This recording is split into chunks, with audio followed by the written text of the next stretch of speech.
வரவேற்பு அருமையானவர் வரவேற்பு வந்தாரை வரவேற்கும் தமிழ் பண்பாடு என்ற முறையோடு தமிழ் கடவுள் முருகனை வணங்குற பொம்பளை புள்ளின்னு எனக்கு தெரியுது. இருந்தாலும் இந்த கிழவியை பார்க்கிற பொழுது இது நாடகத்துல ஊர்க்காரர் வந்து பேசுற பொழுது அப்பா வள்ளி போடுறக்குள்ள அதிகபட்சம் ஒரு 25 வயசு சின்ன பிள்ளையா போடுங்க 20 வயசு எதிர்பார்ப்பாங்க. அதனால நியாயம். ஆனா இங்க அழகான இந்த கிழவியை பார்க்கிற பொழுது ஏன் உங்களை கிழவிங்க அப்புறம் முதலே வாழ்த்து எப்பொருள் யார் யார் கேட்பது அப்பொருள் மெய்ப்பொருள் காண்பது அறிவியல் வகையிலே உன்னை வாழ்த்தி நான் பாட வேண்டும். இந்த இடம் சிறப்பு கொடுத்து வாழ்த்து தெரியுமா? நான் உன்னை வாழ்த்தி பாடுகிறேன் நீ வர வேண்டும் உன் மகவை போட்டு பாடுகிறேன் நீ வர வேண்டும் உன் மகவை போட்டு வாழ்த்துகிறேன் நீ வர வேண்டும் ஆசிரந்தார் பாடுவதற்கு வாழ்த்து போட்டு நாடுகிறார் இந்த நான் உன்னை வாழ்த்தி பாடுகிறேன் நீ வர வேண்டும் உன் மகவை போட்டு வாழ்த்துகிறேன் நீ வர வேண்டும்.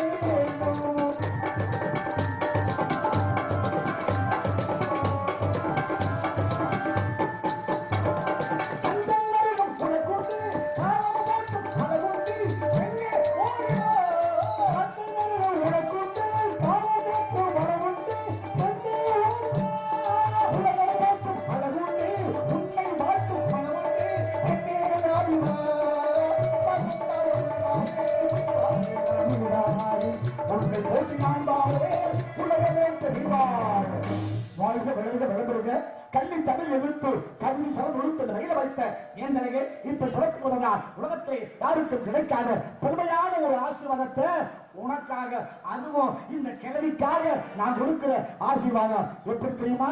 போட்டா கழுவாத சாமி புண்ணியத்துல போட்டா கழுவாத சாமி புண்ணியத்துல ஆடை உடுத்தாத சாமி அருளால பொட்டு வைக்காத சாமி புண்ணியத்துல நீ வாழணும். வாழ்க்கை இன்னும் கொஞ்சம் வளரணும். தமத்துக்கு ஒருவர் தமிழுக்கு இருவர் கொஞ்ச நேரம் போக கூட தமிழோடு விளையாட வேண்டும் அப்படிங்கிற ஆசை. கொஞ்ச நேரம் விளையாடணும் அதுவும் தமிழோட ஒரு எண்ணம். விளையாடலாமா? விவரத்தை கூறு. விளையாட ஆசைப்பட்டதுனாலதானே ஆரம்பத்துல கிழவிந்தீங்க. அப்புறம் விளையாட ஆசைப்பட்டதுனாலதானே அந்த வார்த்தையே வருது. ஒரு கிழவியினுடைய அருமை கிழவனுக்கு தான் தெரியும். குமரனுக்கு தெரியுமா கிழவியினுடைய அருமை? குமரனுக்கு தெரியுமா? ஒரு கிழவியினுடைய அருமை கிழவனுக்கு மட்டும்தான் தெரியும். அதுல இந்த உழவனுக்கு தான் தெரியும். நீங்க பெரிய ஆளா இருக்க அதாவது பாருங்க என்னைய கிழவி நீங்க நான் கிழவி ஆனது ஆளதான் இந்த இடத்துக்கு காவடிக்கே வந்திருக்கீங்க. இல்லைன்னா நான் வரவே முடியாது. ஏன்னா மூத்தார் சொல் வாக்கு முதிர்நெல்லி கனியும் முன்னாலே துவக்கு பின்னாலே நீங்க சொன்னது ஆரம்பத்துல எனக்கு கசக்குதுன்னு நான் சொல்லவே இல்லை. ஆரம்பமே எனக்கு இனிப்பா தந்துருச்சு. கிழவினாலே பாருங்க பழுத்த பழம் அப்பையும் கிழவிதான். இளமை எனக்கு முதுமையை காணி கேட்டு வாங்கிட்டான். காரைக்கால் அம்மையார் புருஷன் உடைத்தாரு. இந்த புருஷன் வேணாம்னு சொன்ன உடம்பு எனக்கு தேவை கிடையாது. இந்த உருவத்தை எடுத்துக்கொண்டு எனக்கு பேய் உருத்தா அப்படின்னு கேட்டேன். எனக்கு உடம்பே வேணாம் அந்த சதையெல்லாம் உதிர்த்து விட்டு வெறும் எலும்பு கூடாதான்னு கேட்டா. அவளும் பெண்ணுதேன். ஐயா பாருங்க இத்தனை பெண்கள் இருந்தும் கவுந்தி அடிகள்னு ஒரு பெண்ணு. அவங்கதான் சோழவள நாட்டிலிருந்து பாண்டிய நாட்டிற்கு கண்ணையிலையும் கோவலனையும் அழைச்சு கொண்டு போனது. அவளும் கிழவிதான். கிழவிகளுக்கெல்லாம் நிறைய சிறப்பு இருக்கு. ஏன் ராமாயணத்துல சபரி மூதாட்டி கொடுத்தாலே ராமனுக்கு ஒரு கனி அவனும் கிழவிதான். இந்த கிழவி கொடுத்தவதான் குமரன் என்ன அன்னைக்கு இந்த கிழவி கொடுக்கறதா இந்த கிழவன் இந்த குமரனுக்கு எங்க கிடக்கும் உணவு கிடைக்கும் உணவு சொல்லுங்க பாப்போம். கிடைக்காது. கிழவிகளுக்கு நிறைய சிறப்பு உண்டு. நான் கிழவியாகவே இருக்கேன். ஆக கிழவி குமரி ஆவானா? கிழவி எப்படி கிழவியாத்தான் ஆக முடியும்? குமரி கிழவியாவா? ஆனா கிழவி குமரி ஆவாளா? தவளை தன் வாயாள ஏன்னா காணாமல் பேரெல்லாம் கட்டலாம் கற்றோர் முன் கோணாமல் வாய் திறக்க கூடாது நானாமல் பேச்சு பேச்சுன்னு பெருமுனை வந்தாங்க கீழ்ச்சென்னு கொள்ளியாங்க. அது போல இந்த சொன்னதுகளே திரும்ப திரும்ப சொல்லிக்கிட்டு திரும்ப ஏதாவது சேட்டை நினைச்சீங்கன்னா நாரதரை உங்க செட்டை ஒடிச்சுக்கிட்டே தூக்கி போட்டுருவீங்க. பாத்துக்கங்க. விதுரன் எப்படி மகாபாரதத்துல வில்ல ஒடிச்சானோ அதே மாதிரி உங்களை ரெண்டா உடச்சு இந்த இடத்துல போட்டுருவேன்.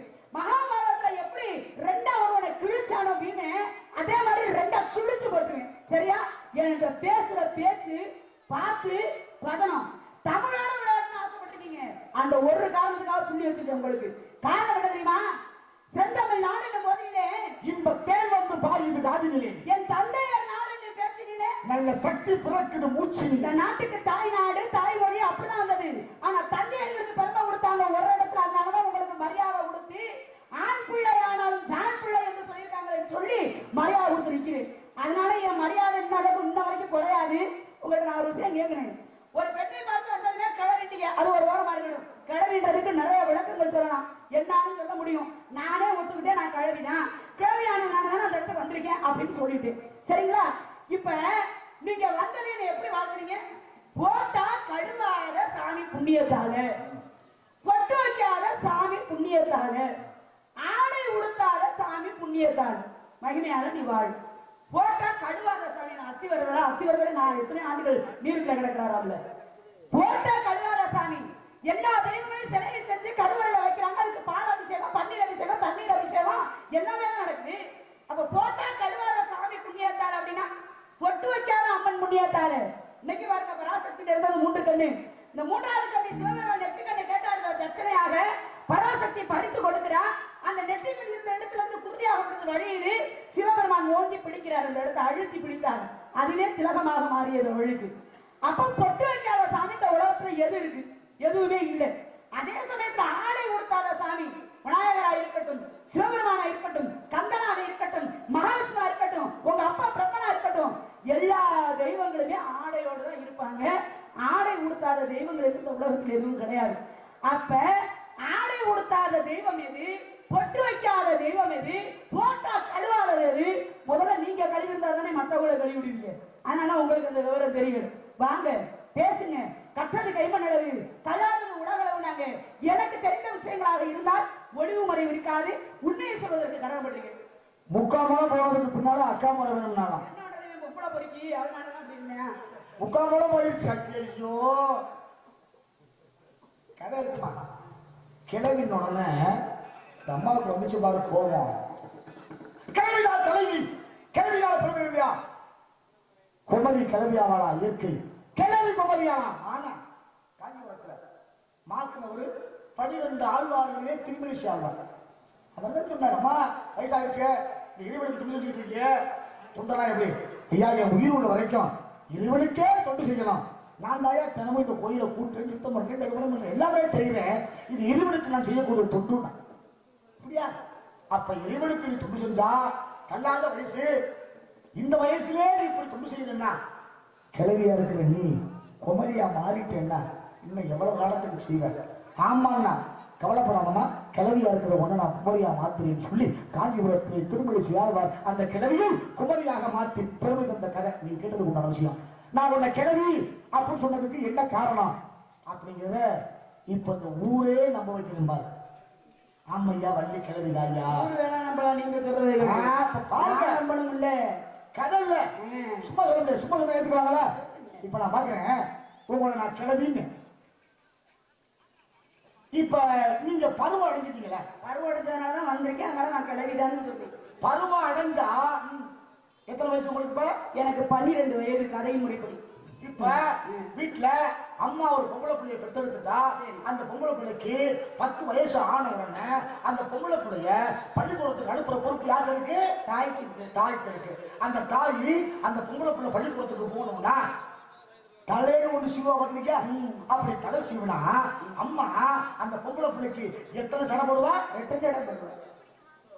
இந்த வள்ளியம்மா சடை போட்டுருக்காங்களா? நல்லா பார்த்துட்டு சொல்லுங்க. இந்த வள்ளியம்மா இங்க சடை 2 போட்டுருக்காங்களா? இல்ல. ஒருவேளை கல்யாணம் பண்ணி அந்த புள்ள புருஷ வீட்டுக்கு போனா புருஷ வீட்டுல சடை எத்தனை போடுங்க? புருஷ வீட்டுல 1 தான் 8 சடை. வள்ளியம்மா ஒரு சடை போட்டுருக்காங்களா? இல்ல, நான் கல்யாணம் பண்ணல. அதே கட்டி கொடுத்த புள்ள பத்தி பேரை பத்தி எடுத்து கடைசியில கிளவி ஆயிட்டா அந்த கிளவி என்ன போடுவா? கொண்டை போடுவா.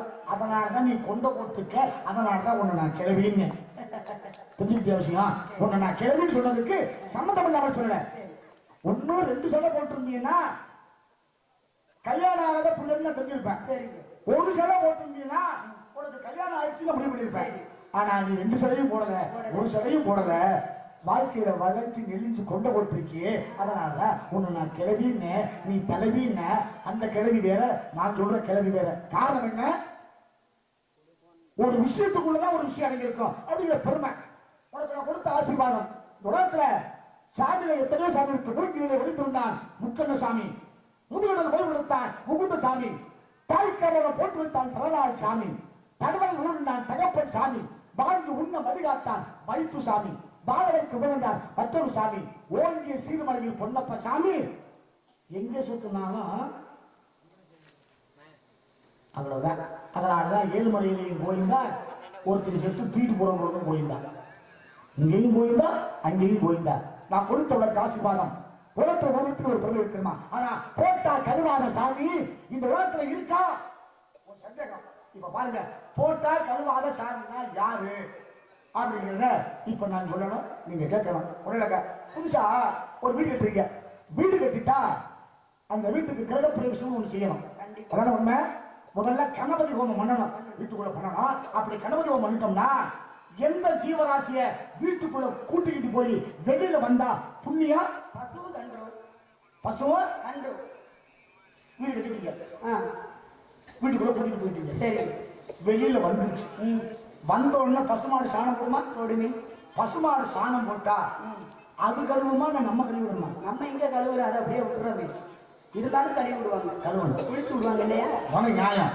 போட்டா கழுவாத சாமி அப்படின்னா கோமாதா அப்படிங்கிற பசுமாடு. அந்த பசுமாடுனா சாணம் அது போட்டுச்சுன்னா அது கழுவாது, நம்ம தான் கழுவி விடணும். அதனால உனக்கு அந்த கோமாதா, அந்த கோமாதாங்கிற அந்த பசுவுக்குள்ளே அத்தனை தெய்வங்களும் அடங்கி இருக்க கூடாத காரணம், அத்தனை தெய்வங்களும் அந்த பசுமாட்டுக்குள்ளதான் அடங்கி இருக்கு அப்படிங்கிற சம்பிரதாயம். இதைத்தான் பசுமாட்டு வாழை பொறிச்சு புண்ணிய தீர்த்தம் ஆடுனா எலிகள் தீர்த்தம் மதுரையில. அப்ப போட்டா கழுவாத சாமினா இது கோமாதா அப்படிங்கிற குலமாதா. அந்த பசுடைய பெருமையோடு நீ வாழணும். உனக்கு கொடுத்த ஆசீர்வாதம் ஒண்ணு, பொட்டு வைக்காத சாமி. இன்னைக்கும் சாப்பிடுற சாப்பாட்டை எப்படிமா சாப்பிடணும்? என்ன குமிச்சுதான் சாப்பிடுறோம். காரணம் உணவு, அதாவது நீ அந்த அரிசி ஆகப்படுறது பூமியில இருந்து கிடைக்கிறது. அந்த பூமிக்கு நன்றி சொல்லும் விதமாக பூமி என் பசியை போக்கி எனக்கு உணவு கொடுத்த பூமா தாயே உனக்காக ஒரு நன்றி. குடிச்சு சாப்பிட்டான். குடிக்கிற தண்ணிய எப்படி குடிச்சா? ஏன்? அவர் மேலிருந்து தண்ணீர் என்பது மேலிருந்து கிடைக்கக்கூடியது. அந்த தண்ணிக்கு யாருமா கடவுள்? வருண பகவான். வருண பகவான் தானே கடவுள். கண்டிப்பா தண்ணிக்கு அவன் தானே கடவுள். தண்ணியில பொட்டு வச்சா நிக்குமா? நிக்காதே, நிக்காது. அதைத்தான் தண்ணியில பொட்டு வச்சா நிக்காது, இல்ல தண்ணியை கலந்து வச்சா நிக்காது. தண்ணீர பொட்டு வச்சா நிக்குமா? தண்ணியில பொட்டு வச்சா நிக்காது. அதனாலதான் சொன்னேன், பொட்டு வைக்காத சாமினா வருண பகவானுடைய அருள் கடாட்சியத்தினாலே நீ வாழ வேண்டும். உனக்கு கொடுத்த இரண்டாவது ஆசீர்வாதம். ஆடு உடுத்தாத சாமின்னு இது யாகசாலை. இந்த யாகசாலையில வேத விற்பவர்கள் எதை வளர்க்கிறாங்க? யாக தீ வளர்க்கிறாங்க. தீனா நெருப்பு தானே. நெருப்புக்கு அதிபதி யாரு? நெருப்புல ஆலைய போட்டா என்னவாகும்? எரிஞ்சு சாம்பலா போயிடும். அதைத்தான் சொன்ன. ஆடு உடுத்தாத சாமினா அந்த அக்னி பகவான். அந்த அக்னி பகவானுடைய அருள் கடாட்சத்தினாலே நீ வாழணும் அப்படின்னு உனக்கு நான் கொடுத்த ஆசீர்வாதம். இதுல என்ன குறை கண்டுபிடிச்ச? ஒரு குறையும் கிடையாது. ஆனா வாயுள்ள கூட பொழைச்சுக்க அப்படின்னாங்க. நீங்க எங்க போனாலும் அதாவது கற்றவர்களுக்கு சென்ற இடம்லாம் சிறப்புனாங்க. என்னைய கேட்டீங்களே, ஒரு புள்ள பள்ளிக்கூடம் போகும்பொழுது 2 ஜடை தாய் போடுவான். 2 தாய்க்கும் தகப்பனுக்கு மட்டுமே அடங்கி இருப்பேன். அதாவது தாய்க்கு தகப்பனுக்கு உரிமையானவள் அடங்கி இருப்பேன் அப்படின்றதுக்காக 2 ஜடை. அதே போல திருமணமானதற்கு பிறகு கட்டிய கணவனுக்கு மட்டுமே நான் அடக்கம் அப்படின்றதுனால ஒத்த ஜடை. பிறகு வயதான காலத்துல இந்த குடும்பத்தில் உள்ள அனைத்து வேலையும் ஒற்றுமையாக நல்வழிப்படுத்தி அப்படின்றதுக்காக எல்லாத்தையும் ஒன்னா முடிச்சு கொண்ட ஓட்டுறான். கொண்ட ஓட்டு அவ தலையில பூ வைக்க மாட்டான். அப்பா இல்லைன்னு சொல்ல வரல. சில பேர் வைக்கக்கூடிய சூழ்நிலை இருக்கு, இருக்காது. சில பேருக்கு என்ன வைப்பாங்க? பூவு. பூவு அடுப்பூதும் பெண்களுக்கு படிப்பு எதற்கு அப்படின்னு நிறுத்துங்க. நான் பொம்பளை, கொண்ட ஓடுறேன், சடை பின்றேன், தலையை விரிச்சு போடுறேன், நான் பெண்ணு. எனக்கு எப்படி எப்படி தோணுதோ அதை நான் பண்ணிக்குவேன். நீங்க ஆம்பளையா பொம்பளையா? ஆம்பளைதான். ஆம்பளையா உச்சியில கொண்ட போடுறீங்க. உங்களை போன்ற முனிவர்கள்லாம் ஏன் கொண்டைய போடுறீங்க? நீங்க கொண்ட போடுறதுக்கு கணக்கு இருக்கு. ஒரு விஷயத்தை கேட்டுக்காங்க. உங்களை காட்டிலும் வயதில் சிறிய முனிவர்களும் உண்டு. அவங்களும் தலையில கொண்டதான் போட்டிருக்காங்க. ஆனா ஆம்பளைகள் ஏன் இந்த ஆண்கள்லாம் தலையில கொண்ட போடுறாங்க அப்படின்றதுக்கு ஒரு விதமான கருத்துக்கள் உண்டு. இருக்குமா? இருக்கு. இல்ல இல்லையா? இப்ப நீங்க கேட்டீங்க அடுப்பூது பெண்களுக்கு படிப்பு எதற்கு அப்படின்னு. அருமையான ஒரு விஷயம், எனக்கு ரொம்ப பிடிச்ச விஷயம். என்னுடைய நெஞ்சத்தோட ஒரு விஷயம் எதுன்னா இந்த ஒரு விஷயம் தான். அன்றைக்கு நடந்த ஒரு விஷயம். அடுப்பூது பெண்ணு பாருங்க, அடுப்பறையில சமைக்கும் போது பெண்ணு தலையில பூ வைக்க கூடாது. ஏன்னா அந்த புகை படப்பட அந்த பூவாகப்பட்டது வாடி வதங்கி போயிடும். அதனாலதான் படிப்பு எதற்கு அப்படின்னு கேட்டாங்க. படிப்பூவை தலையில வைக்கிற அடுப்புதுற உனக்கு எதுக்கு அப்படின்றதுனாலதான் சொல்லுக்குள் சொல் சூழ்ச்சமமாக அடுப்பூதும் பெண்களுக்கு படிப்பு எதற்கு அப்படின்னு கேட்டாங்க. நல்ல விஷயமா. சரி, அடுப்பூது பெண்களுக்கு படிப்பு எதற்கு? படிக்கிற படிப்பல்ல, படிப்பு. அன்னைக்கெல்லாம் படியிலதான் பூ, பூ படியிலதான் பூ வளர்ந்து போடுவாங்க அன்னைக்கெல்லாம். அப்ப படி பூ அந்த சமயத்தில் உனக்கு எதற்கு? பூவை பத்தி நீங்க பேசுறீங்கல்ல, ஒரு விஷயம் சொல்லிட்டீங்கல்ல, இப்படி விஷயம் இருக்குண்ணே. இப்ப பாருங்க, காலையில ஆம்பளை வேலைக்கு போயிட்டு வந்தா அம்மா என்ன பாப்பா? பிள்ளைகளுடைய முகத்தை தான் பாப்பா. அம்மா முகத்தை பாப்பா. பிள்ளைகளுடைய முகத்தை பாப்பா, இல்லைன்னா வைத்த பாப்பா. ஏன் புள்ள சாப்பிட்டானா சாப்பிடல அப்படின்னு. பொண்டாட்டி எதை பாப்பா? சாப்பிடாது வயிற்ற பார்த்தா தெரியாது, முகத்தை பார்த்தா தெரிஞ்சு போயிடும். இல்ல, முகத்தை பார்த்த உடனே அவர் வயிற்ற பார்த்துருவா. இருக்கட்டுமே, வயிறு காட்டி கொடுக்காது, முகம் காட்டி கொடுக்கும். முகம் காட்டி கொடுக்கும். சரி, எப்படியோ அதனாலதான் இதுக்கு என்ன பேர் வச்சா? வயிறு. வயிறு சாப்பிடுற சாப்பாட வா இரு, வா இரு வயிறு. அது இருந்துகிட்டே இருந்தா நமக்கு தான் பெரிய பிரச்சனை. அதனாலதான் கோயில்ன்ற ஒரு விஷயம் ஒன்று இருக்கு. அதனாலதான் ஒரு நாளைக்கு 2 தரம், ஒரு நாளைக்கு 2, வாரத்துக்கு 2, மாசத்துக்கு 2, வருஷத்துக்கு 2, வருவதும் போவதும், வருவதும் போவதும் 2 தான். வந்தால் போகாது, 2 தான். போனால் வராதது, 2. எல்லோருக்கும் சமமானது, 2 தான். தானாக வருவது, 2. இந்த உலகத்துல எல்லோருக்கும் சமமானது 2. ஆமா. அப்ப அதெல்லாம் என்னென்ன அப்படிங்கிற கணக்கு இருக்கு இல்லையா? கண்டிப்பா. இப்ப ஒரு விஷயம் நீங்க கேட்டீங்க, பொண்டாட்டி எதை பாப்பா? நீங்க அம்மா தான் பாப்பா, பொண்டாட்டி எதை பாப்பா? ஏன் தெரியுமா? புருஷன் வேலைக்கு, அதான் புருஷன் வேலைக்கு போயிட்டு வந்த உடனே பொண்டாட்டி பைக்குள்ள கையை விடுவா. ஏன்? அதெல்லாம் இல்ல. அடுப்பூதும் பெண்களுக்கு படிப்பு இல்லாமல் படிப்பு எப்படியோ அந்த மனைவி புருஷ பக்கத்துல போனா, என்னங்க வேலைக்கு போயிட்டு வந்துட்டீல அப்படின்னு உள்ள கையை விட்டான். உள்ள கையை விடுற பொழுது புருஷன் நினைச்சுக்கிட்டான் பொண்டாட்டி நம்மளை ஏதோ சோதனை பண்றாங்க. காரணம் என்ன தெரியுமா? வேலைக்கு போயிட்டு வந்த புருஷன் மனசு கூட நம்ம மட்டும் தான் நினைச்சிருக்கிறாராங்கிறத பார்க்கறதுக்காக உள்ள கையை விட்டா. ஒரு மனுஷனுக்கு இதயம் எந்த பக்கம் இருக்கும்? இந்த பக்கம். நீங்க போடுற சட்டை பை எந்த பக்கம் இருக்கும்? இந்த பக்கம் தான் இருக்கும். இதயம் எந்த பக்கம் இருக்கோ அந்த பக்கம் தான் பை இருக்கு. பைக்குள்ள கையை விட்டா, கையை விட்டு கையை எடுக்காம வச்சிருந்தா புருஷனுடைய இதயம் எப்பவும் போல சமமா சீரா துடிச்சுக்கிட்டே இருந்துச்சு. முடிவு பண்ணிட்டான் போன புருஷன் வேற எந்த பொம்பளையும் நினைக்கல, நம்மளை மட்டும்தான் நினைச்சுக்கிட்டே இருந்திருக்காரு. அதனாலதான் இதயம் எப்பவும் போல சீரா துடிக்குதுன்னு. ஒருவேளை இதயம் பொண்டாட்டியை பார்த்த அதிர்ச்சியில வேகமா துடிச்சிருந்துச்சுன்னா முடிவு பண்ணிருந்தா போன இடத்துல புருஷன் வேற பொம்பளைய பார்த்துட்டாரு. ஒரு விஷயம் அப்படின்னா உங்கள்கிட்ட தான் இருக்கு. கற்பனைக்கு ஒரு அளவே இல்லையா? கற்பனைக்கு ஒரு அளவு இல்லையா? இதய துடிப்பு. ஒரு மனிதன் வேலைக்கு போயிட்டு வர்றாரு அப்படின்னா நடக்கிற நடையை பொறுத்து இதயம் துடிக்கும். அவன் பார்க்கக்கூடிய வேலையை பொறுத்து இதயம் துடிக்கும். இதய துடிப்பு என்பது அவனுடைய மனநிலையை பொறுத்து. அது வேற முடிஞ்சிடும். வேலைக்கு போயிட்டு வீட்டுல ஒரு மனுஷனுக்கு முதல்ல சேப்புல கையை விடுறானா, கையை விட்டு இதய துடிப்பு. என்ன உங்க கதை? வேற எவட்டாலும் போய் விடுங்க. ஒரு விஷயம் இங்க இருக்கிறவங்க தெரியும், ஒரு தவறு பண்ணிட்டு வீட்டுக்கு போனா முகம் தெரிஞ்சு போயிடும். தவறு பண்ணிட்டு வீட்டுக்கு போயிருக்கான் பொண்டாட்டி எப்படியும் கண்டுபிடிச்சு போடுவா. அந்த பதஸ்தை இங்க இல்ல, எல்லா மனுஷனுக்குமே உண்டு. ஒரு பெரியவங்க சொல்லி கேள்விப்பட்டிருக்கேன். பெத்த தாயாகப்பட்டவ பிள்ளைகளுடைய முகத்தை பாப்பா, கட்டிய மனைவி புருஷனுடைய பைய பாப்பா, ஏன்னா பணம் இருக்கா அப்படின்றத சொல்லுவாங்க. ஏன் பெத்த தாய் முகத்தை பாக்குறா? தன் பிள்ளை சாப்பிட்டானோ சாப்பிடலையோ என்னமோ தெரியலன்னு சொல்லி முகம் வாடி போயிருக்கேன்னு தாய் பாக்குறா. ஆனா பொண்டாட்டியும் பைய பாக்குற பணத்துக்காக இவரை நம்பி அவர் 2 பெத்து வச்சிருப்பாரு. அது பட்டினியா கிடக்க கூடாது இல்லையா? அதனால அந்த பைய பாப்பா. இந்த கற்பனை வளம் எப்போ இருக்கலாம் சொல்லுங்க. இப்படி கற்பனை வளம் அந்த கண்ணதாசனுக்கு இருந்தவனால் தான் இரு வரையிலே வாழ்க்கை ரகசியத்தை சொன்னான். காதல் எனும் கவிதை சொன்னேன் கட்டிலின் மேலே, காதல் எனும் கவிதை சொன்னேன் கட்டிலின் மேலே, அந்த கவிதைக்கு நான் பரிசு தந்தேன் தொட்டிலின் மேலே. அங்க இடத்துல இருக்க படம். சரி, என்ன பண்றாங்க? அது 2 பேரும் உலக்க குத்துறாங்க அரிசி. இதுக்கு விளக்கம் கேட்டா நீங்க என்ன சொல்லுவீங்க? இதுக்கு என்ன, நெல்லு குத்தி எடுக்கிறது தானே, அரிசி குத்தி எடுக்கிறது தானே. அதுதான் கதை. அப்படியே அதை மாத்தணும். எப்படி? அக்கா தங்கச்சி 2 பேரும் இருக்காங்க. சரி, அவங்க 2 பேருமே அவங்க தான் வந்துங்க. ஒரு ஆளுக்கு கல்வி சாச்சு. சரி, ஆளு பெரிய விவசாயி, பெரிய ஒரு 10 ஏக்கர்ல வாழை விவசாயம் பண்ணிருக்காங்க. இவன் வயல விவசாயம் பார்க்கிற வேலை. இந்த 2 பேருக்கு வேலை என்ன தெரியுமா? வியாபாரம் பண்ற வேலை. ஒண்ணு வாழல, இன்னொன்னு வாழைக்காய். அதுதானே செய்ய முடியும். என்ன பண்ணா மூத்தவ ஒரு 10 கட்டு வாழை இலையை தூக்கி கட்டி கூடையில வச்சுக்கிட்டு நம்ம குளத்துப்பட்டியில தெருவில் வச்சுக்கிட்டே போனான். வாழலை எப்படி வைப்பான்? அக்கா வாழல, அக்கா வாழல, வாங்கலையோ வாழல, வாழலேன்னு விட்டுட்டே போனான்.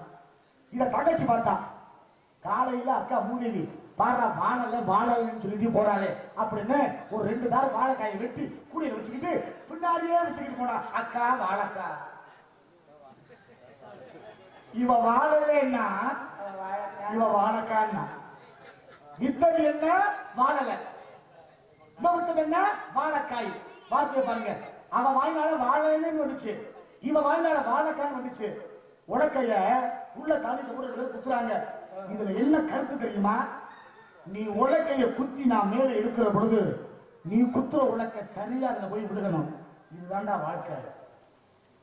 வேற ஒண்ணும் இல்ல, இதுதான் வாழ்க்கை.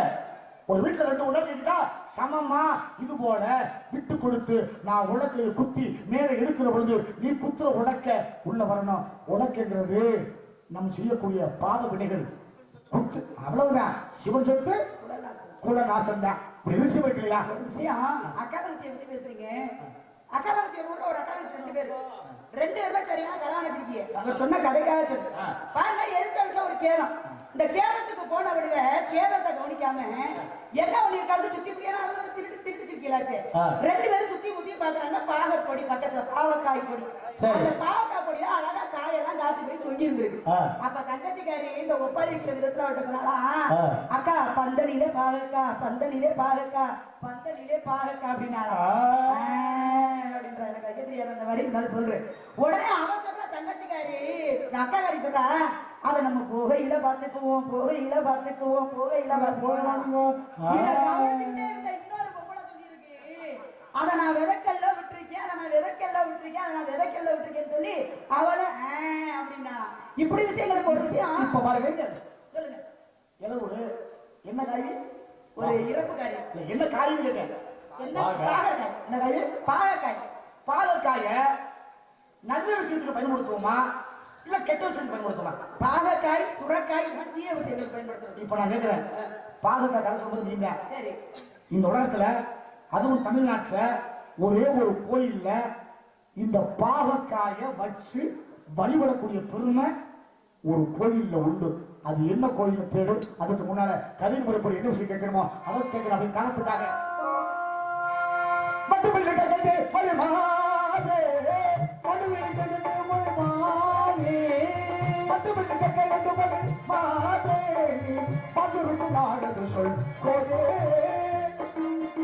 நீங்க என்னோட நல்லா பேசிட்டு தான் போயிட்டு இருக்கீங்க. ஆனா திடீர்னு பாருங்க கேள்வி பதில் அப்படின்ற இடத்துக்கு வந்துட்டீங்கல்ல. உங்கள்கிட்ட நானும் போடணும்னு ஆசைப்பட்டேன். பாகக்கான்னு பேசணும். நான் தான் பேசினேன். அதுதான் கேட்டேன். இப்ப வாழை இலையை பத்தி சொன்னீங்க. வாழை இலை தாருங்கள் அப்படின்னு யாரும் கேட்கறாங்க. வாழை இலை அப்படிதான் கேட்பாங்க. இப்ப ரொம்ப வேணாம், நம்ம வந்து தாம்பூலம் தரிக்கிறது அப்படின்னு சொல்லுவாங்க இல்லையா? இந்த தாம்பூலம் மட்டும் எதை குறிக்கும்? வெத்தலை பாக்கு சுண்ணாம்பு. நீங்களே வெத்தலை என்னன்னு சொல்றீங்க, வெற்றி இலைன்னு சொல்றீங்களா? நீங்களே உங்க ஆயா வெத்தலை அது வெறி இலையா வருது. ஏன் வெற்றி இலைன்னு சொன்னா வழக்கு சொல்லு. என்ன வழக்கு சொல்லாவே இருக்கட்டுமே, அதனுடைய பேரே வெற்றி இலை தானே. அந்த வாங்க உட்கார்ந்து எப்படி நல்லா இருக்கானே, எப்படி இருக்கு, எப்படி ஒரு சம்மதி போயிட்டு இருக்கு. வாருங்கள் அண்ணா, அமருங்கள், வீட்டில் அனைவரும் நலமா அப்படின்னு ஒரு பேர் வரமாட்டாங்க. அது போலதான் அதுவும் வழக்கு சொல்லு. வழக்கு சொல்லு அப்படின்னா வாழை இலைன்னு நாப்ப சுருட்டி ஓட்டி யாருனாலையும் பேச முடியாது. வாழை இலை அப்படின்னு தான் சொல்ல முடியும். அது போல இந்த வெத்தலை என்பதும் அதுவும் வழக்கு சொல்ற. அது இருந்துட்டு போகுது. நீங்க என்னை கேள்வி கேட்டீங்க, பாகக்காயை பற்றி இழுத்தது நீங்க. நம்ம தமிழ்நாட்டு பகுதியில பாகக்காயை ஒரு கோயில வச்சு படைக்கிறாங்க. அது எந்த ஆலயம் அப்படின்னு கேட்டிருக்கீங்க. இப்ப கோயில்கள்ல பலவிதமான அபிஷேகங்கள் நடக்கும். இப்ப பொங்கல் வைக்கிறதா எந்த அரிசி வைப்போம்? எந்த ஆலயத்துல புழுங்கல் அரிசியில பொங்கல் வைக்கிறாங்களோ அந்த ஆலயம் தான் நீங்க கேட்ட ஆலயம். அப்படியா? ஆமா. நானே பெரிய சுத்தது உங்களோட சுத்தி உங்களை சுத்த விடுறாங்க பாருங்க. நியாயமான விஷயம் தான். எந்த கோயில்ல புழுங்கரிசியில பொங்கல் வைக்கிறாங்களோ அங்கேதான், அதுதான் நீங்க கேட்ட ஆலயம். இது காளியம்மன் கோயில். சரி. மந்தியம்மன் கோயில். மந்தியம்மன் கோயில்ல உள்ள என்ன தெய்வம் இருக்கு? அங்கதான் இருப்பாங்க. மந்தியம்மா இருப்பாங்க. அப்ப மந்தியம்மன் கோயில். பெருமாள் உள்ள இருப்பாரு. சரி. என்ன கோயில் சொல்லுவா? பெருமாள் கோயில் தான். பிடாரி உள்ள இருப்பா. அவ பிடாரி தான் இருப்பா. சிவன் கோயில்னா சிவன் தான் இருப்பாரு. எந்த ஊர்ல சிவன் அந்த கோயில்ல இல்லையோ அந்த ஊர்ல தான் நீ சொன்ன புழுங்கரிசியில பொங்கல் அப்படிங்கிற விஷயம். என்ன ஊரு? அது சரி. கேக்குறேன், மந்தையம்மன்னா மந்தையம்மனுக்கு வருடத்துக்கு ஒரு நாள் திருவிழா நடத்துறாங்க. பிடாரிக்கு ஒரு ஒரு வருடத்துல ஒரு நாள் திருவிழா. இப்படி தெய்வங்களுக்கு மட்டுமே வருடாந்தோறும் திருவிழா நடக்கும். வருடம் திருவிழா நடக்கும். ஒரு மனிதனுக்கு எந்த ஊரில் திருவிழா நடக்கிறதோ அந்த ஊர் தான் நீங்க கேட்ட ஊர். அது சரி. பரவாயில்ல. கடைசி யாரும் கூட சொல்லுங்க. ஒன்றும் பிரச்சனை இல்லை. இப்ப சிவன் கோயில்னா ஒண்ணு சிவலிங்கம் இருக்கணும், முன்னாடி நந்தி இருக்கணும். அதான உண்மை. நந்தி இருந்தா தானே அது சிவன் கோயில். ஆனா நீங்க சொல்ற அங்க நந்தியே இல்ல. நந்தி இல்லாத ஊரு சிவன் கோவில் எங்கயோ அங்கதான். இதுக்குள்ள விஷயம் பாருங்க. நந்தி மட்டும் கிடையாதுங்க. சிவன் கோவில்னாலே மொத்தம் 5 விதமானது இருக்கணும். இந்த 5 எந்த ஆலயத்துல இல்லையோ அதுதான் நீங்க சொல்றது. அப்படி உலகத்துல சிறந்த புராணம் அப்படின்னா ஒரு ராமாயணம், ஒரு மகாபாரதம். ராமாயணம், மகாபாரதம் இதுதான் சிறந்த புராணம். ஆனா இன்னைக்கும் ஒரு மனுஷன் அவர் மட்டும் ரகசியமா வைக்கலாமா? ஒரு மனுஷன் அப்ப நான் வைக்க மாட்டேனா? தினமும் பாட வேண்டியது என்ன தெரியுமா? தேவாரமும் திருவாசகமும். அதானே? தேவாரமும் திருவாசகமும் காலையில ஒரு மனுஷன் படிக்கணும் தான். தேவாரத்துக்கு பெருமை நிறைய கோவில்ல, திருவாசகத்துக்கு எந்த ஊர்ல பெருமையோ அந்த ஊர் தான் நீ சொன்ன ஊர். எந்த ஊர் சொல்லுவா? எல்லா கோவில்களையும் அன்னதானம் நடக்கும். வருடம் அதாவது எப்பாவது வருடம் தோறும் தான் நடக்கும். ஆனா அந்த ஆலயத்துல மட்டும் தமிழ்நாட்டுல அந்த ஆலயத்துல மட்டும் அணையா அடுப்பு அப்படின்னு அங்க மட்டும்தான் இருக்கு. வருடாந்தோறும் அந்த அடுப்பு எரிச்சுக்கிட்டே தான் இருக்கும், அணையவே அணையாதான். அந்த அணையா அடுப்பு எந்த ஊர்ல இருக்கோ அந்த ஊர் தான் அடுத்து. நீ மறுபடியும் வச்சு பண்ணல மீன் குழப்பி குழப்பினாதான் மீன் பிடிக்கலாம். சரியா? நந்தியை பத்தி கேட்டீங்க, அடுத்த விஷயத்துக்கு நான் வர்றேன். ஆமா, நந்தியேஸ்வரரை பத்தி கேட்டீங்க. நந்தி யாருக்கு காவல் தெய்வமா இருக்காரு? சிவனுக்கு. இன்னைக்கு இந்த தமிழ்நாட்டுல எத்தனை நந்திகள் இருந்தாலும் சரி, 3 நந்திகள் மட்டும்தான் பெரிய நந்திகள். இந்த 3 நந்திகள் இந்த தமிழ்நாட்டுல எந்தெந்த ஊர்ல இருக்கு சொல்லுங்க. நந்திக்கு எனக்குமே அற்புதமான அபிஷேகம். அதை என்னன்னு சொல்றோம்? பல அபிஷேகம், எல்லா அபிஷேகம். பிரதோஷம்னா எல்லா அபிஷேகம் நடக்கும். சரி, அத்தனை அபிஷேகமா? சாதாரணமா கொஞ்சம் வீட்டுல சர்க்கரையை கொட்டினா அது வந்து என்ன இருக்கு? தமிழ்நாட்டுல ஒரே ஒரு நந்திக்கு பால் அபிஷேகம், தேன் அபிஷேகம், சர்க்கரை பண்ணி எல்லா அபிஷேகம் நடக்குது. ஆனா அங்க மட்டும் ஈ எறும்பு அந்த நந்தி பக்கத்திலே வராது. இது எங்க தெரியுமா? பிரதோஷம் யாருக்கு நடக்குது? நந்திக்கு. நந்திக்கு. ஆனா சிவனுடைய ஆலயத்துல தான் நடக்கும். ஆமா. இப்ப நான் கேட்கிறேன், நீங்க யாரை சொல்றீங்க? பெருமாள். அந்த பெருமாளுக்கு பிரதோஷம் நடக்கிற தமிழ்நாடு தானே இது. எங்க நடக்குது? பெருமாளுக்கு பிரதோஷம் நடக்கக்கூடிய ஆலயம் எங்க இருக்கு? துளசி தீர்த்தம் எங்க கொடுப்பாங்க? உங்க பெருமாள் கோயில் தான் துளசி தீர்த்தம் பெருமாள் கோயில கொடுக்குறது. தமிழ்நாட்டுல ஒரு சிவன் கோயில கொடுக்குறாங்க துளசி தீர்த்தம். முடிவே இல்லையா? நான் ஒரு விஷயம் கேட்கிறேன் உங்கள்கிட்ட. அதாவது என்னுடைய குலக்கடவுள் கந்த பெருமான். இந்த கந்த பெருமானுக்கு வாகனம் எது? மயில். ஆனா பாம்பும் கீழே இருக்கு. ஆமா. சேவல் கொடியும் இருக்கு. கொடி இருக்கு. மயிலே இல்லாத ஒரு ஊரில் முருகன் ஆலயம் இருக்கு. அது எந்த ஊர்? சிவனுக்கு என்ன வாகனம்? மயில் வாகனம். சிவனுக்கு சிவனுக்கா மயில் ஆலயம்? மயில் அவர்களே இருக்கிறார். விநாயகர் பெருமானுக்கு மூசிக வாகனம். ஐயப்பனுக்கு புலி வாகனம்.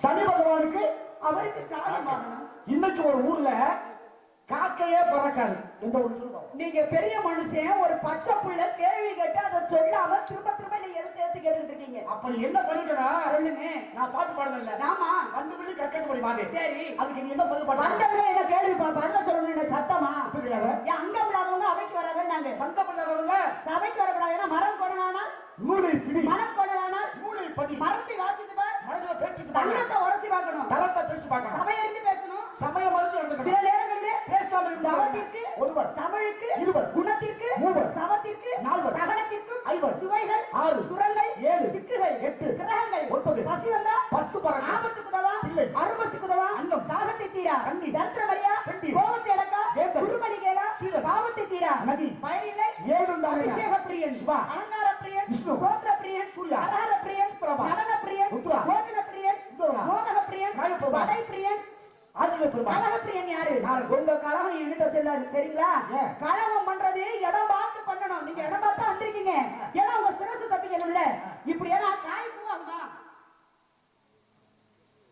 என் அண்ணன் விடலாம் கதை. மாங்காய் மரத்துல நான் தேங்காய கண்டேன், தேங்காய் மரத்துல மாங்காய கண்டேன் அப்படின்னு அண்ணன் விடுங்க, எனக்கு விடாதீங்க.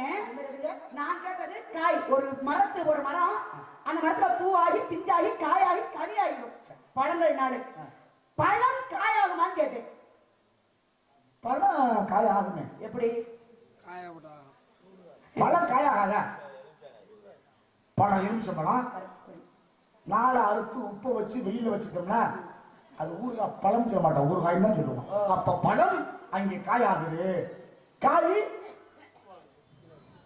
பூவாகுதா? அதாவது இருந்தாலும் அண்ணனுக்கு தெரியுது. சரி, இப்ப எலுமிச்சங்காய் சரி, அடுத்து என்ன வாங்க? ஊறுகாய். எலுமிச்சங்காய் அடுத்து பழமாகும். ஆமா. மாங்காய் சரி, அடுத்து என்னவாங்க? பழமாகும். பலாக்காய் அடுத்து என்னவாங்க? பழமாகும். இந்த தேங்காய் எப்ப பழமாகும்? இதை மட்டும் நல்லா கேட்டுங்க. தேங்காய் பழமாகாது, ஆனா பூவாகும்.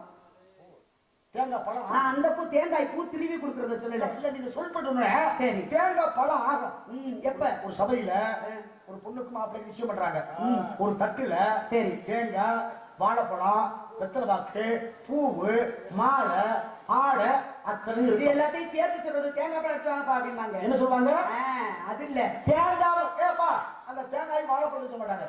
எப்ப தட்டுங்களா இருக்கா? சரி, அந்த தேங்காய் பழத்தை எடு அப்படிதான் சொல்லுவாங்க. தேங்காய் பழமாவது மங்களகரமான நல்லா புரிஞ்சுக்கங்க. இவர் கேட்டது என்ன? மாங்காய் பிறகு மாம்பழம், எலுமிச்சங்காய் எலுமிச்சம்பழம். ஆனா இவர் தேங்காய் பழமாகுமான்னு தான் கேட்டாரு. அப்ப வாழைப்பழம் எல்லாம் சேர்த்துச்சுன்னா தேங்காய் பழத்தை எடுத்துவாங்கன்னு தான் சொல்லுவாங்க. அது வேற. இதுதான் தேங்காய் பழமாகுமா? இதுதான் வாழ்க்கையே. சரி, அது இருந்து போகுது. நீங்க இவங்களை குழப்பிட்டு போவேனா, நம்மளும் குழப்ப வேணாம். நான் கேட்டதுக்கு நான் விளக்கம். பாகற்காய் படைக்கக்கூடிய ஆலயம் எது அப்படின்னு கேட்டீங்க. இந்த பாகற்காய் ஏன் இங்க படைக்கிறாங்கிறதுக்கு ஒரு பெரிய கதை இருக்கு. இருந்தாலும் அந்த ஊர் பெயர் திருப்பெருந்துறை என்று சொல்லக்கூடிய ஆவுடையார் கோவில். புழுங்கரிசியில பொங்க வைக்கிற கோயிலும் ஆவுடையார் கோவில். ஒரு மனிதனுக்கு மாணிக்க வாசகருக்கு திருவிழா நடக்கக்கூடிய இடமும் அந்த திருப்பெருந்துறை. நந்தியும் சிவலிங்கமும் இல்லாத ஊரு ஆவுடையார் கோவில். அணையா அடுப்பு இருக்கக்கூடியதும் ஆவுடையார் கோவில் தான். எல்லாமே ஆவுடையார் கோவில் தான். புதுக்கோட்டை மாவட்டம் அரண்மாக்கி கருகாமையிலே ஆவுடையார் கோவில். மாணிக்க வாசகர் 658 பாடல் திருவாசமாக கொடுத்த பெருமை அந்த ஆலயத்துக்கு கொண்டு மாணிக்க வாசகர் அவர் தான் சொல்றார். நந்தியேஸ்வரர் பத்தி கேட்டீங்க. 3 நந்திகள் நம்ம தமிழ்நாட்டிலே பெரிய நந்தி. அது எங்க எந்தெந்த ஊர்ல இருக்குன்னு கேட்டீங்க. அண்ணன் வேட்டையிலே, சரி, தம்பி தஞ்சையிலே, மூத்தவன் 3 கோவில் ஒரே கல்ல செஞ்ச நந்தி 3. ஒன்னு வேந்தம்பட்டி, இன்னொன்னு தஞ்சை பெரிய கோவில், இன்னொன்னு கொடும்பாளூர் ஊர் கோவில். இந்த 3 நந்தி தான் உலகத்துல சிறப்பு. நீங்க கேட்டதுல அதுலயே ஒரு பதில் அடங்கி போச்சு. ஏன்னா என்ன கேட்டீங்க? நந்திகேஸ்வரருக்கு நெய்யால் அபிஷேகம் பண்றாங்க. அந்த நெய்யில வந்து ஈ எறும்புகள் மொய்ப்பது கிடையாது. அது எங்க அப்படின்னா அதான் வேந்தம்பட்டி. பொன்னமராதிற்கு அருகில் உள்ள வேந்தம்பட்டி என்று சொல்லக்கூடிய ஊரிலே ஈ நந்தியேஸ்வரர் என்று சொல்லக்கூடிய ஆலயத்தில் நந்திக்கு நெய் அபிஷேகம் பண்றாங்க. ஆனா ஈ எறும்பு எதுவுமே மொய்க்காது. ஆறுமுகப்பட்டாட்டி நீதாமா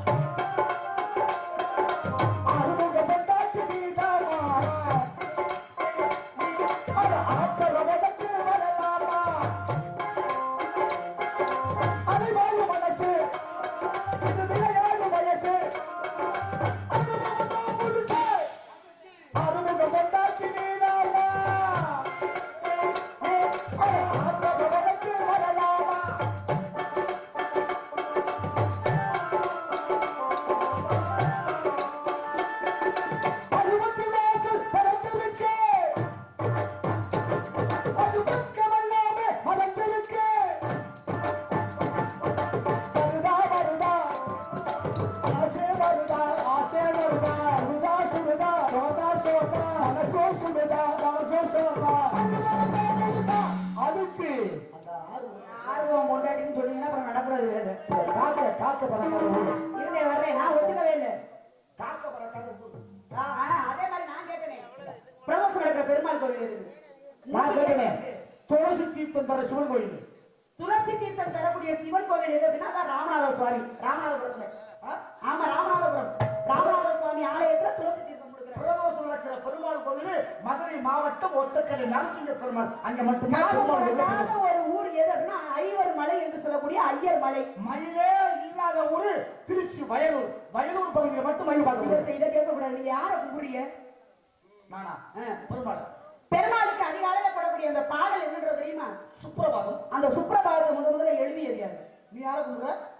தானே? கந்தனுக்கு காலையில பாடுற பாடல் என்ன? கந்த சஷ்டி கவசம். அது யாரு எழுதுறது சொல்லு. ஏயாதா பாத்தறையா மாப்பினே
கந்த சஷ்டி யார் பாடுறது?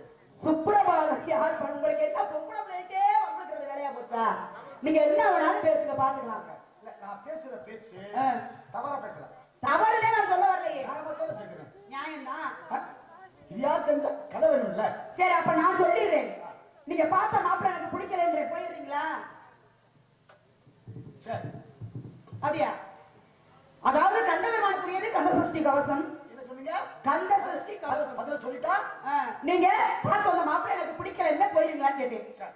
ஒத்துக்கிறீங்களா? எல்லாருமே சாட்சி. எல்லாரும் சாட்சி. ஆமா. கந்தனுக்குரியது கந்த சஷ்டி கவசம். இந்த கந்த சஷ்டி கவசத்தை முதலில் எழுதியது, அரங்கேற்றம் செய்தது திருச்செந்தூர்ல. ஆனா பாடியது பாலன் தேவராயர் என்று சொல்லக்கூடிய ஒரு மனிதர். பாலன் தேவராயர் என்று சொல்லக்கூடியவர் தான் பாடினார். இதை நான் சொல்லிட்டேன். இங்க வாங்க. காவல் பட்டங்க. இல்ல, நான் வந்து கேள்வி கேட்டேன். என்ன? நீங்க நிபந்தனை சொன்னீங்க. நீங்க கேட்ட கேள்விக்கு நான் பதில் சொல்லிட்டா முருகன் போயிடும். மாப்பிள்ளை எனக்கு வேண்டாம் போயிடும். நீங்க என்ன கேட்டீங்க? பெருமாளுக்குரிய சுப்ரபாதத்தை பாடியது யாரு? யார் பதில் சொல்லணும்? நீங்க தான் சொல்லணும். இப்ப நான் பதில் சொல்லிட்டா முருகன் கட்டிக்கணும். முடியவே முடியாது. நியாயம் என்ன சொல்லுங்க? சொல்லுங்க. ஏத்துக்கவே மாட்டேன். என்ன நடந்தாலும் தெரியாது. இதுக்கு பதில நான் சொல்லிட்டா சரி, கட்டிக்கிறேன். எல்லாருக்கும் மத்தியில சொல்றேன், கட்டிக்கிறேன். இது போதும். இன்னைக்கும் திருப்பதி ஏழுமலையோட கோயில்ல அஞ்சு மட்டுமல்ல எல்லா பெருமாள் கோயிலையும் இசைக்கக்கூடிய சுப்பிரபாதத்தை எழுதியது அதிவாதி பயங்கர அண்ணன் என்பவன் தான் சுப்பிரபாதத்தை கொடுத்தான் அப்படிங்கிற கதை. இப்ப நீ கேட்டதுக்கு நான் பதில் சொல்லிட்டேன். சரி, அன்னைக்கு வாங்க உள்ள இருந்து மாலை எடுக்கலாம். முருகன் விட்டாங்க. கட்டிக்கிறேன்னா என் வாயில வந்துச்சு. நீங்க பார்த்து வந்த அந்த பேருடையவரை நான் கட்டிக்கிறேன்னு சொல்லலையே. கட்டிக்கிறேன் அப்படின்னு வெறும் வார்த்தை மட்டும் தான் சொன்னேன். உங்க சேட்டையெல்லாம் இரட்டையா வச்சுக்கிறீங்க. அப்படியா? ஆமா. வருகின்றார் முருகப்பெருமான். உனக்கு விளம்பரிக்க வேண்டாம். நான் நல்ல அப்படி ஐடி எல்லாம் முடிச்சு அலைய போறிய சீக்கிரத்துல. ஆமா. கலிநாயகம் சொல்லுங்க. என்ன சாமி வந்து சொல்றாரு கட்டிக்க வேண்டாம்னு சொல்லிட்டீங்க. வந்தோடனே முருகான்னு கூட்டிட்டு இருந்தீங்க. ஆமா. இப்ப அவர் கல்யாணம் பண்ணிக்கிற இடத்துல தான் வந்திருக்கீங்க. சரிங்க. ஆமாங்க. அப்ப இவர் கட்டிக்க சொன்னதை நீ பாட்டின்னு சொல்லிட்டீங்களே, புருஷன் கட்ட வர முடியாது. நீங்க எல்லாம் இருக்கீங்க, வேற மாப்பிள்ளை பார்த்து கல்யாணம் நல்ல வேலை போச்சு. ஏடி போச்சு.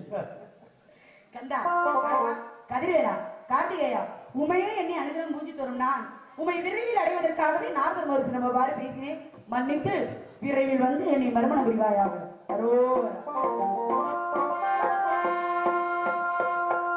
முருகா